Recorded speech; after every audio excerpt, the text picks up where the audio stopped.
I've already read 28 books this month, and it's only the 24th, and I find myself equally embarrassed and impressed. Hey, what's up? Hello, it's Katie Colson here. Welcome to, or welcome back to my channel. And you may be asking yourself, Katie, how is it possible that you've read 28 books in 24 days?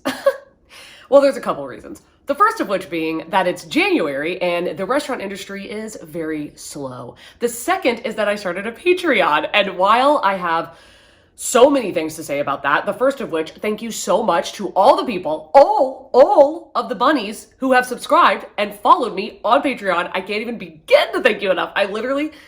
There are not enough words in any language to describe the amount of gratitude that I feel for your support and all the joy that you're bringing me. But the reason that means I've read so many books is because I've been doing an epic shite ton of reading sprints on this Patreon, like literally every day. Like I'm gonna do one today, and all of them are within like 5.5 to 8 hours long. What? So if you want to join my Patreon, I would love that. And what I'm doing right now is I have been listening to audios as I am sealing, stamping, signing, decorating, and addressing envelopes and all of that to the letters that I'm sending out to my Patreons. So if you want to get one of those, you could follow me on Patreon. If you wanted to, that would be amazing. But I have been reading a lot of books. So what I'm gonna do, and every month that I read a lot of books, what I do is that I am filming this wrap up on the 24th, knowing that there's still a week of reading left to do, and I will do more reading, but I'm going to tack on another little video on the end for that because I just need to get this done. And in the hopes of this not being like 1,000,000 hours long, which I know that it will be, what I'm gonna do is I am going to be reading, I'll show you. So I started doing things like this, like taking notes on the books that I was reading. And I thought, I don't know if I'm ever gonna look back on this like information. Am I gonna wanna know what I thought about the book? Am I gonna read it in the future? But then I thought, you know what I'm gonna do? I'm actually gonna read you what I wrote for each book instead of just trying to remember. I'm gonna read it because I haven't read it since I wrote it. And most of the time I just write it out immediately after reading it. And I know you're thinking, Katie, it's still January. Like, I'm sure you're not gonna be surprised by what you wrote. But let me tell you that even as I'm saying this right now, I'm gonna watch the footage back and have no idea what I said. Listen, I'm a Gemini. What else do you want me to say? I have an Aries moon. I'm fiery, okay? We just say shit and we forget about it. So anyway, let's get on with the books because you're gonna need to grab a snack. The first book I read was The Priory of the Orange Tree by Samantha Shannon. While this has the prettiest cover of any of my covers, to be honest, it unfortunately was a 2-star. I can't even really tell you what this is about. Not that I don't know what it's about, but that I just don't really care. Let me just tell you what I wrote. I said, not enough dragons or lesbians, to be honest. Facts. The audiobook is terrible. Wow, we're not holding any punches in this reading journal. You know what? I bet it's because I really never thought anybody was gonna read this. Psych. Okay. The woman's voice for the men was laughable. For such a long book, nothing happens. Facts. Katie. The few queer scenes there were great, but didn't make up for how pointless the rest of this book was. So sad too, because I'm obsessed with this cover. Yikes.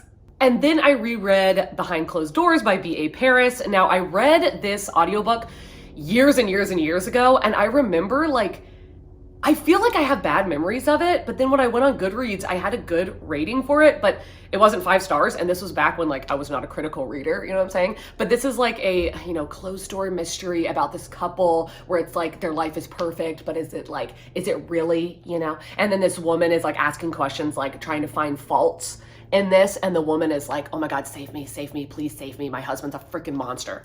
Okay, what did I say? My first read was in September 2016. Wow. Rereading it, January 2022, good God. So this was a 3-star read. I said, I had to give this a reread because so many people in the book community rave about it. I don't remember having a good opinion on it and always thought it was overhyped. Funny enough, it says I rated it 4 stars in 2016 and 7 question marks. But this is not bad by any means, but it's so far-fetched and dramatically cruel. The sister having Down syndrome made me uncomfortable. Yeah, it did. Because I wasn't sure if it if that was insensitive writing. Yeah, it is. I should have even written more dramatically about this because this book is so over dramatic. It's so overly aggressively domestic abuse and emotional abuse and physical abuse. It's like, would this shit ever fucking happen? Like, if this shit was real, I just do not believe that nobody would be able to see the terror in this woman's eyes. Like, I don't believe it. Listen, it's not bad, but it's not as great as people say. And then we have an obvious 5-star. I reread The 7 Husbands of Evelyn Hugo by Taylor Jenkins Reid so that I could annotate. And it was like even better the second time around, to be honest. So I tabbed it, and the tabs are gold for Evelyn is that bitch. We have white for, like, I guess that's a spoiler, but my favorite ship in it, obviously. And then silver for other, mainly Harry. So I read it for the first time in August 2020, and then I reread it in December 2022. And I did a whole page on it because it's a book of all time.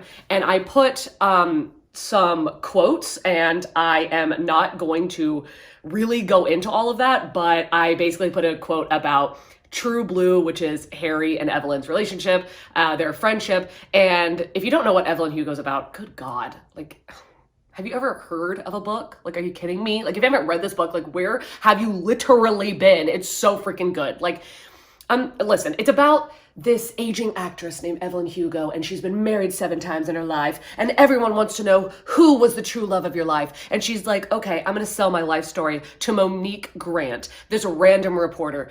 And it's the story of all of her husbands, and it's freaking phenomenal. It's so good. Okay. Let me see. I'll read one of the quotes. So if you haven't read this book, you'll know that you should pick it up. And also the audiobook is beautiful. Okay.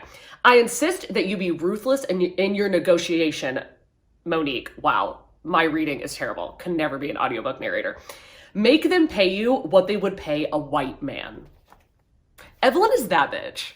Playing Nice by J.P. Delaney. This was a shocking 5-star. Like, the cover and everything just doesn't seem like it would slap as hard as it does. But I'm begging you, like, pick up this book. You are not going to regret it. This is so true to what Gabby from Gabby Reads always says, which is, this is a book that's going to make you talk to people. Like, you are going to go up and start conversations because of this book. And that absolutely happened with me. I would not shut the fuck up about this book. This is about I believe it's told based on a true story, because there is a true story that is very similar to this. So it is these 2 families that have sons, and one day this couple comes to their door and is like, that's my son, this is your son. And it's true, they got swapped in the hospital, and they have proof and everything. So it's supposed to be the case of, like, what do you do in this situation? Like, do you take your biological son back? Do you keep the son you've been raising for the past, like, 4 years? Anyway, I just wrote, what the fuck, in capital letters. This doesn't have enough hype. Gabby is the only person I've heard speak of it, and that's a damn shame. This book sparks so many discussions. I cannot stop telling every person I know or serve at work the premise of this book and asking them what they would do in this impossible situation and what decision they would make. Also, I made so many people uncomfortable at my job talking about this book. I'm not even gonna lie to you. I never really see the storyline done, switched at birth, and it's so traumatic, especially with the legal system. That ending was flawless. Like, I literally went back and listened to the ending twice. It was so good. I was clapping. This is spoilers. I can't, oh my God. I almost just literally spoiled the entire ending. Oh my God. But I'll just say it was poetic justice, okay? This spoilers. All of the rest of it is the twists. I wrote all of the twists and all of the spoilers. So yeah, I loved it. Following that up with a physical read of Neon Gods by Katie Robert. So this is something that I never really read romance, and I'm really trying to, like, kind of break into it to see what I like and what I can do, because I am not really enjoying fantasy right now. So I want to get into something different, and I'm really leaning into horror and romance. So I read this. I am a Hades and Persephone hoe. Like, a straight up hoe for them. I stan them so freaking hard. I am obsessed. I don't even care if the book is trash. I will read it. This was not trash, shockingly. It was a 4-star. This, obviously, Hades and Persephone, and this is where Hades is, like, never seen. He's obviously the god of, like, the underworld. And then there's, like, Olympia, where, like, Zeus is, like, king supreme. And Zeus wants to marry Persephone, but Zeus's wives have a habit of going missing basically being dead. So she's like, no fam, not interested. So she runs away to the underworld, and Hades is like, oh my god, you hate Zeus? So do I. You know what we should do? Prank him so hard. And you know we should do that? We should deflower you, but not just deflower you because Hades or Zeus wants you to be all prim and like pristine. We should just fuck in front of everyone at this huge party. And that's what they do. And it's amazing. Let's see what I wrote about it. I said, wow, wow, wow. I loved this even with all the problematic-ish tropey content. I gave it 4 stars. Don't know if I said that. I love Hades and Persephone. I really enjoyed the side characters and the world. The smut is so good. Pranking Zeus by fucking on a stage in front of hundreds of people. Literally iconic. It is. Now, I will say the problematic-ish stuff in this book, I mean, is the overprotectiveness, but I didn't have a problem with that. What I had a problem with was how Persephone was described as being like so sparky and spunky and like smartass, but then was also incredibly weak, like out of nowhere. Like, I think I said this in the reading vlog I did, but she would just randomly faint. And it's like, oh yeah, she hadn't eaten all day. But I'm like, I'm in her point of view. Why are we not even noticing that she's like feeling faint or that she hasn't eaten? She just randomly faints. Anyway, it was 4 stars. It was a raunchy good time. And then I followed that up with another romance, and that is 7 Days in June by Tia Williams. So this is a book where it's about 2 authors, love to see it, and when they were in high school, they had a 7-day, very chaotic love affair, and then when they grew up to be authors, they have been writing about each other, but not talking to each other. And you're kind of going through like why they're not talking to each other anymore, and like dealing with their romance, and I really enjoyed it. I gave it 4 stars, and this is one where I put a quote because I had to go and tab this quote in the audiobook because it's so good, and it's, girls are given the weight of the world, but nowhere to put it down. The power and magic born in that struggle, it's so terrifying to men that we invented reasons to burn y'all at the stake just to keep our dicks hard.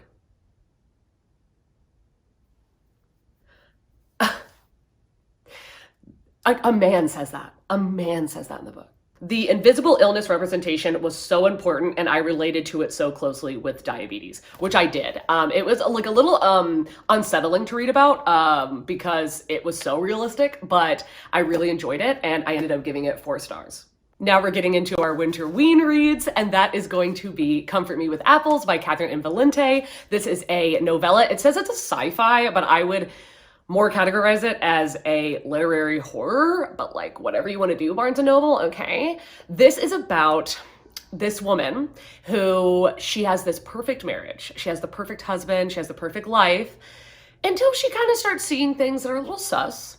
And she starts kind of investigating maybe, and seeing through some of the perfect things in her life. I can't really get more into it because it's very short, so like everything is a spoiler, but I freaking loved it. This is a book that I physically read it and then was like, okay, it's good, I guess. And then when I sat on it and thought about it, and I called my mom and talked about it, I talked about it with people at work, I called Grace and talked about it, I let her borrow the book, she read it in one sitting and we discussed it. I ended up giving it a much higher rating. I really, really enjoyed this book so much. So I really enjoyed that. This was really good, and I'm sorry I can't get more in depth because it's so short. A History of Wild Places by Shay Earnshaw. This has a little bit of like magical surrealism. It has a little bit of horror. It's like a little bit, it's a mystery. It's a lot of things at once. It is told very beautifully. The writing is stunning. This is supposed to be about this place called Pastoral, and it's basically like a cult, and they are all in this place, and they're like, oh, well, we can't leave because we don't want the rot to get to us. And it's this like sickness that will kill you like very, very quickly. And there is another storyline that's going on about this author that has gone missing, and then there's like an investigator or like a private eye or something like that that's trying to find her and is like led to Pastoral. That is very confusing, but listen, the book is confusing. What do you want me to say? I rated this 3.5 stars, and I said the writing is stunning, which it is. Has a Stephen King vibe, but with a bit of a faster pace, which we love to see. Love the rot storyline, but there isn't enough of it. That is so true. Like, the rot was so interesting, and it's barely mentioned. Or the cult. The cult is not mentioned as much as it should be, in my opinion. We focus too much on the child book series because, yeah, the author, she is a writer, author of a children's book series, and it's just talked about way too damn much. The Missing Woman wrote, and On Her Disappearance. Really enjoyed it, but it missed its high potential. So The Missing Woman was very boring to me, but Pastoral was very interesting. So for that reason, I gave it 3.5 stars.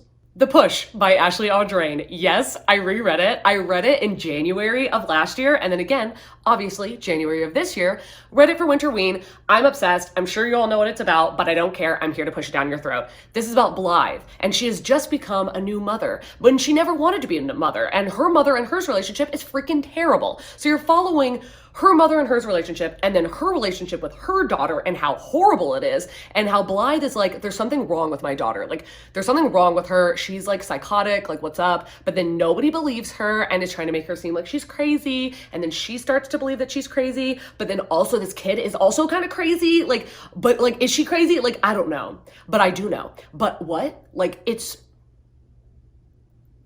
as chaotic as the summary is. Okay. I feel like I've forgotten to tell you all the books I physically read, but of the ones I've already told so far, I physically read 7 of them, which is like a shit ton. But I also physically read this, and it is We Need to Do Something by Max Booth III. This is something that you have to ask for it, and then they'll print it and send it to you. I don't know why, because this book is so good. Like, how is this not traditionally published? How is this not in a Barnes & Noble? I don't understand. I gave it 5 stars. This is a very short horror novella, and this is about a family who there is a tornado coming and they don't have a basement, so they go into the bathroom, but it's a very small 1-person bathroom, and it is a family of 4. And during this tornado, it gets really bad, and a tree falls into their house and blocks the door, so they can't leave, and they're stuck in the house, and it's following like a very,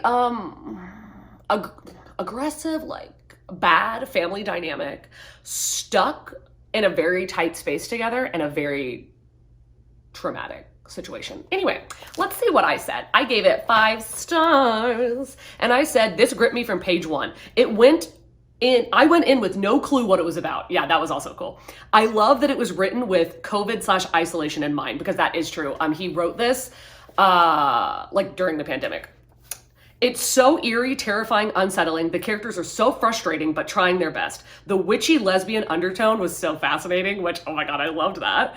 I couldn't stop turning the pages, not as much as Tender as the Flesh by Close. I loved the ending upon reflection. It had to be an open ending. Yeah, I would say that some people really hate open endings, and this kind of has an open ending. So if you don't like that, you might not like the ending of this book, but I loved it. And then I listened to the audio for Near the Bone by Emily Henry. Is it Emily Henry? It's Christina Henry. Yeah. Not Emily Henry of the romance variety. This is Christina Henry. Everybody's been loving this book. I just don't. This is kind of like a Sasquatch, Bigfoot kind of situation. It's about this woman who, her and her husband live in like the frozen tundra, and it's listen, it's about domestic abuse, you know. It's about it's not great. It's not a great loving relationship. I'm gonna warn you about that. But Bigfoot's also in it. Okay, cool, got it. What did I say? I gave it 2.5 stars, and I was being generous. Okay, listen, I should give it 1.5 star.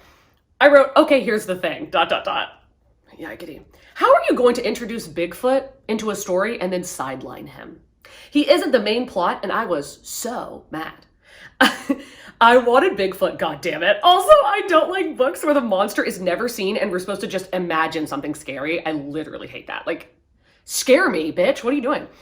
That's not enough for me. The book isn't bad, but I didn't sign up for the abusive pedo husband storyline. I didn't like it. We've got to take a minute on this one. We've got to take a minute on this. Tender as the Flesh by Augustina Bazterrica. I might be saying that wrong. I'm trying to like overcome the shame I have for this like literally immediately bumping to a favorite of all time. This is 5 out of 5 stars. This is my kind of horror. I am obsessed with this book. It's so freaking good. And I've pushed so many people to read this, and I'm not sorry. I'm not sorry that I'm single-handedly traumatizing a generation. This book is stunning. So good. Also, it's written by a woman. Literally, when I started reading it, I was like, ew, what man mind wrote this? And then when I found out it was a woman, I was like, never mind. It's beautiful. This is supposed to be about where basically like this virus goes around and it makes animals meat poisonous to humans. So people can't eat meat anymore. And then it is like a very like societal look on what would happen in that situation. And this is following where they have legalized cannibalism. It's just about capitalism. It's about consumerism. It's about how like the media like takes over people's minds. It's so freaking good. I'm sure I said all of that in my favorites freaking spread I did here. Oh my God. I said, I'm scared of myself. I am, because why do I like this book so much? Why is this a favorite for me? Am I an actual psycho? Yes. Well, I do have the same natal chart as Jeffrey Dahmer. Have you called the police yet? I probably shouldn't have said that on the internet. People are going to be like, unsubscribe. She's crazy. This is such a realistic view of how the world would react to the sudden loss of meat, also of their pets. I 1000% believe in the conspiracy that the government manufactured this to alleviate overpopulation, poverty, crime, etc. It's just too convenient. I'm literally obsessed with this book. I love the look at propaganda / marketing, pushing society whichever way the big wigs see fit. I couldn't put this down. I just sat in the post office parking lot and read 40 pages. I love it. And listen, I was about to say I'm not here to apologize, but I am. And then I listened to The Graveyard Book by Neil Gaiman. I would definitely suggest listening to Neil Gaiman books on audio because a lot of them, especially the middle grade, he narrates, and he is such an amazing audiobook narrator. Like, one of my favorites. He's so freaking good. Like, oh, he's amazing. Like, I'm like, Neil Gaiman, can you just audiobook narrate? Like, can you just do that? Like, I get that you're writing, but like, I kind of need you to like narrate my books. So this is about a young boy who is found in a cemetery and is raised by ghosts. And it's about like, it's a middle grade. Listen, it's cute. I don't know. I feel like what the book actually is about with him, it might be a spoiler, so I'm not gonna say it. Anyway, I gave it 3 stars. It was really good. It felt very Tim Burton. I do feel like it was a little bit long and meandering, which is the only reason it kind of got bumped down, but it's enjoyable. Also, Neil Gaiman has cemented himself as a favorite audiobook narrator. So I thought it was very cute. It was creepy and cute, and I liked it, but it wasn't like outstanding. Speak, a graphic novel by Laurie Halse Anderson, but this is also artwork by Emily Carroll, which I absolutely adore. Like, let me just show you. Like, it's stunning. She's just got this like creepy kind of macabre art style that I really like. Now, this is about a girl who has suddenly like lost all her friends. Nobody wants to talk to her because when she was at a high school party, she called the police. Now, obviously, the movie is very famous. The novel is very famous. You can already go ahead and assume this is about sexual assault. Literally, the only summary is I said no.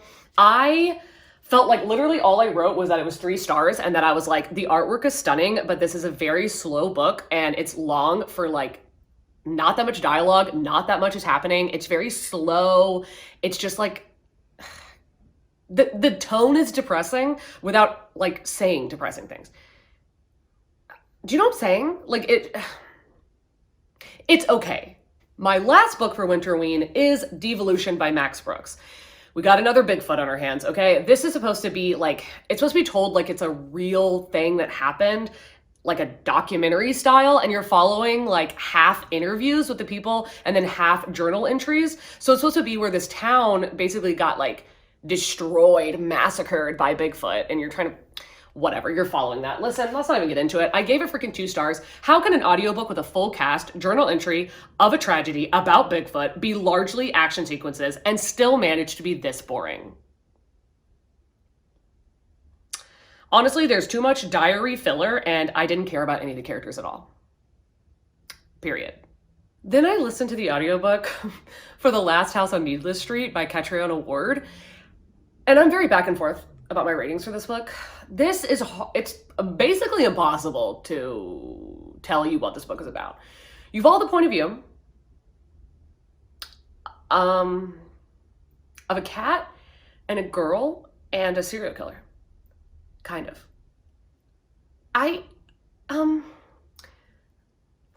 Okay, listen, let me just, I don't even know what to say. Do I love it or do I hate it? Confusingly in between. It's terrifying. Okay, that's a spoiler. I wanted to love it, and but it was far too convoluted and messy at the end. Glad I read it though. I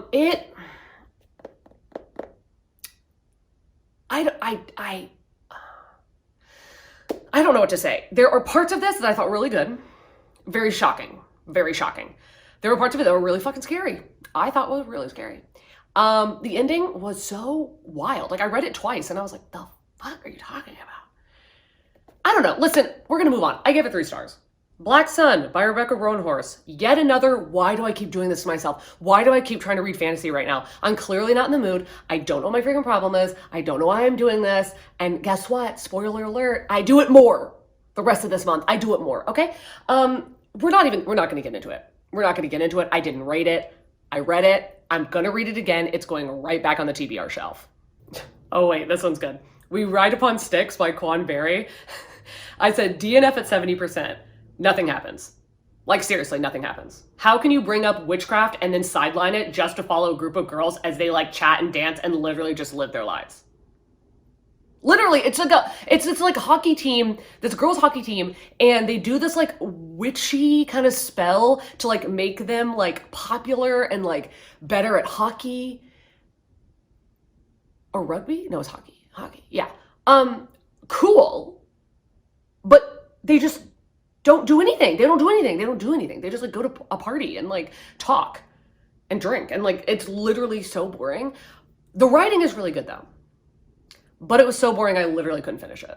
No, wait. Again, literally. This is all I'm going to say about this one. The Shadows Between Us. I gave it 2 stars. And this is all I wrote. And this is all I'm going to say. It's literally a fan fiction of the I came to kill you, but oops, I fell in love with you trope. That's it. It doesn't get deeper. Arsenic and Adobo.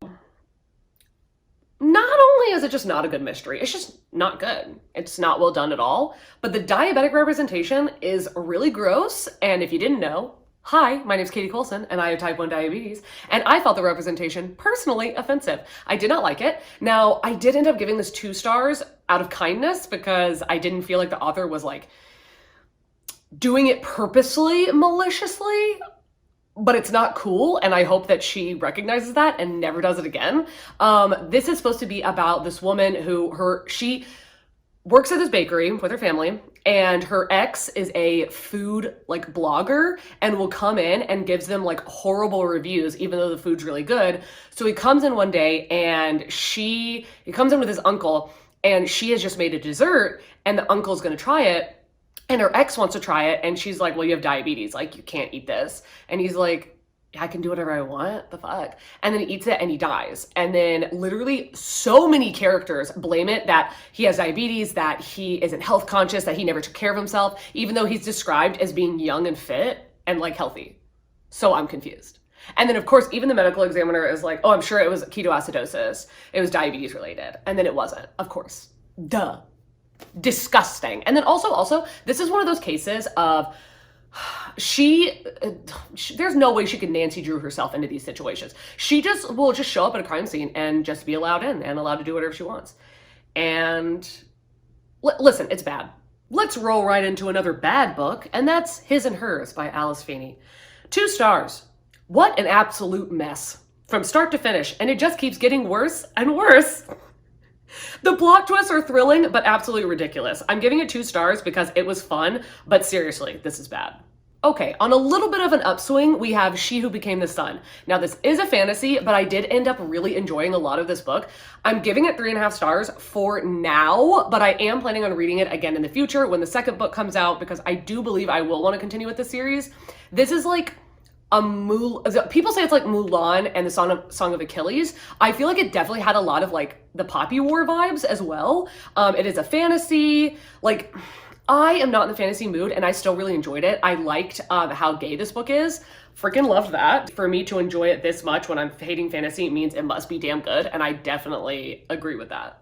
Another scathing review. Okay, I gave 2 stars to Local Woman Missing. I don't understand why everybody loves this book so much. Like, I'm missing it. I literally said, did I read a different book than everyone else? Like, I'm confused. The beginning is wild. You're following like this girl who has been kidnapped, and she's in the basement of these people's house, but then you're also following like this other woman has gone missing, and it's like, where are these people? Like, what's going on? And I literally just said, the beginning was so wild, but then we brought in some other storylines I did not give a shit about. It's wild, but completely forgettable and absolutely absurd. We're really hitting it out of the park with all these 2 stars. A Touch of Darkness by Scarlett St. Clair. This is not a Hades and Persephone retelling. It's not. They just stole the names and made a random romance that's not good and named them Hades and Persephone, and that's it. Tell me what about this is Hades and Persephone. Like, look, riddle me that, please, because I don't see it. I don't see it at all. This book is way too damn long. It's not hot. Like, there is like one hot scene in the bath.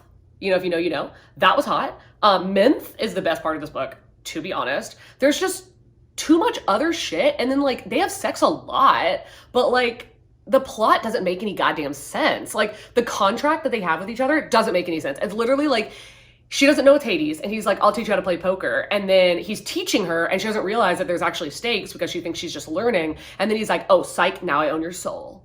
And she's like, okay. And Demeter is an absolute bitch in this book, like an absolute bitch. Didn't love that. So yeah, 2 stars. But to wash my mouth out of that Hades and Persephone retelling-ish, we have Lore Olympus by Rachel Smythe? Smith? Something along that direction. This is a graphic novel, and it is absolutely stunning. The artwork, the colors are so vivid and stunning and beautiful.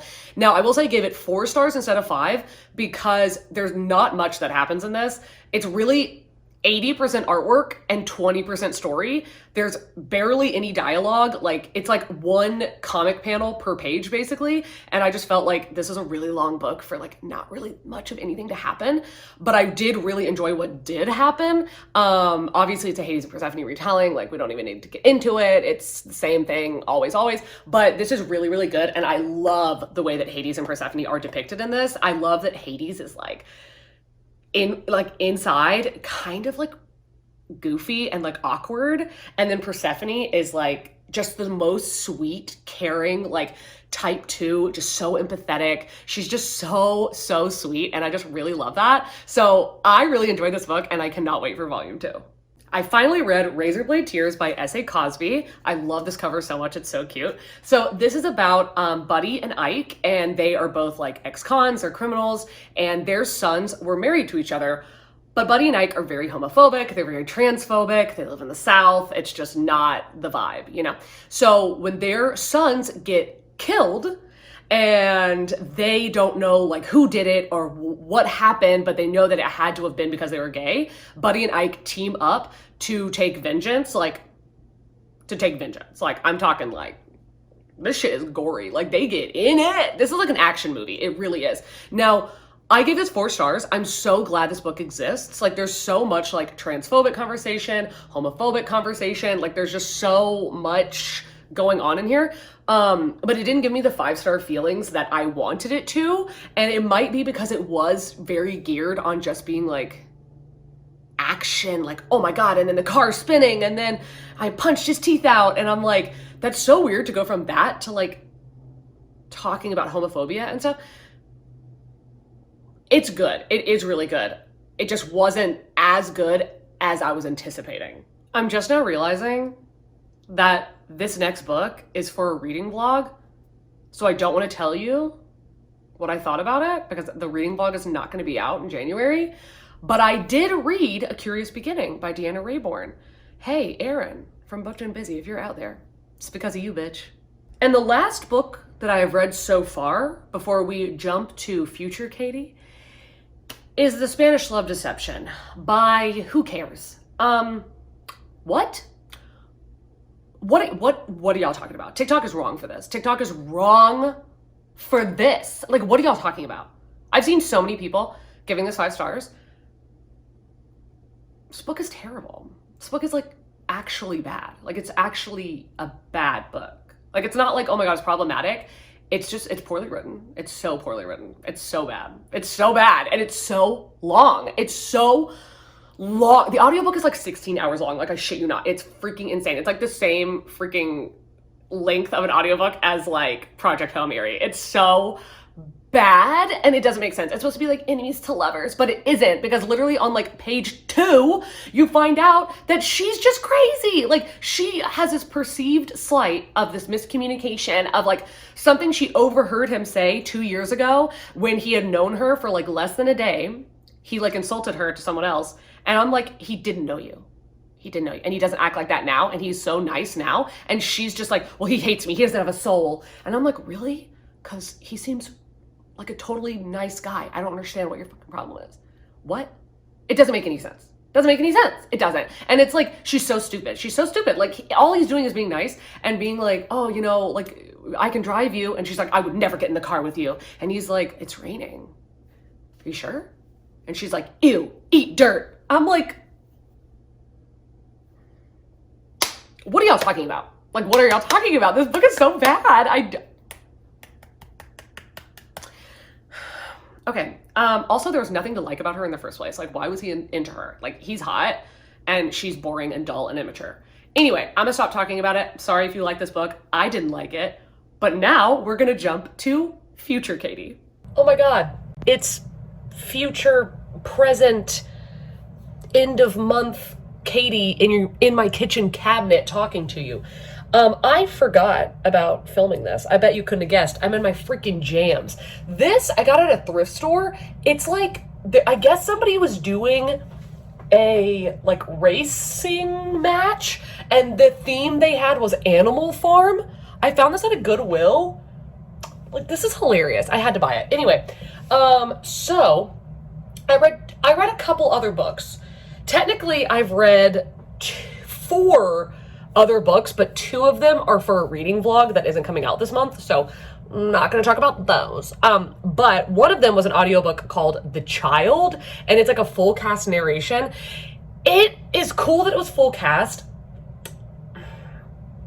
but I gave it 2 stars because it's not that great. It's like, I mean, it's honestly more like 2.5 stars, I guess, because it's like thrilling. It's like a mystery thriller. It's does have a full cast, but it felt like a BBC show that I was listening to and not watching.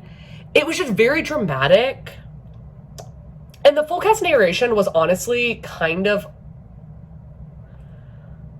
off-putting, you know? It was just, I don't know. I'm not even going to go into it. It doesn't matter. And nobody's heard of this book, so I'm not even going to tell you what it's about. It doesn't matter. If you've heard of it and you thought about reading it, it's fine, but it's not that good. Anyway, I also listened to the audio because Olivia sent it to me of The Ravens by Cass Morgan, and I really enjoyed it. It's like super witchy. It's all girls, and well, no, it's not. What am I talking about? It's all girls. Is it all girls? No. What? Katie. It's like this witchy sorority where everyone has a magical power, and it's like, so basically it's this like super super famous like sorority, but they like, if you don't know, you don't know, and if you go and they recognize that you're a witch, and if you can like basically get this like flame to ignite kind of thing, then you're initiated in and you're a witch. But it's like elemental, where some people are like air magic, fire magic, earth magic, water magic, and each person has like a different thing they can do, and it's super interesting. I really liked it. It's a duology, and The Monarchs, which is the second book, I guess like just came out, I think this month or next month, I don't know, but I'm kind of thinking I might read it. I gave this 3.5 stars. I really enjoyed it, and I kind of am thinking I might reread this book in the future. This is not like a bad 3.5 stars. It's just something that I listened to. I forgot some of it, like almost, like it didn't really like sit with me, but I loved the magic system. So this is a really good 3.5 stars, and I think that I will hopefully reread it in the future and read The Monarchs, and give it a higher rating upon reread and continue with the series. So I really enjoyed it. But I know that this is just me looking all crazy. Just came home from work, but I needed to freaking make this clip to end this video. So, hey, I know you're here for the chaotic energy. What's up? I'm sorry, that was very dramatic. My blood sugar's low, but I do have agave in this margarita, so hopefully we're on our way up. We're on the mend, ladies, gentlemen, she's, he's, theys. I need to go. I'm a wreck. I need to go. Okay, thank you so much for everything that you guys have been doing for me for the past couple months. I am So grateful. I can't even begin to describe.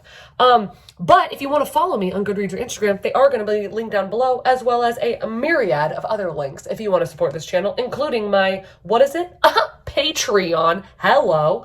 And I hope you're having an amazing day, evening, night, dusk, dawn, whatever it is you're having right now. And I will see you in a video coming very soon. Bye.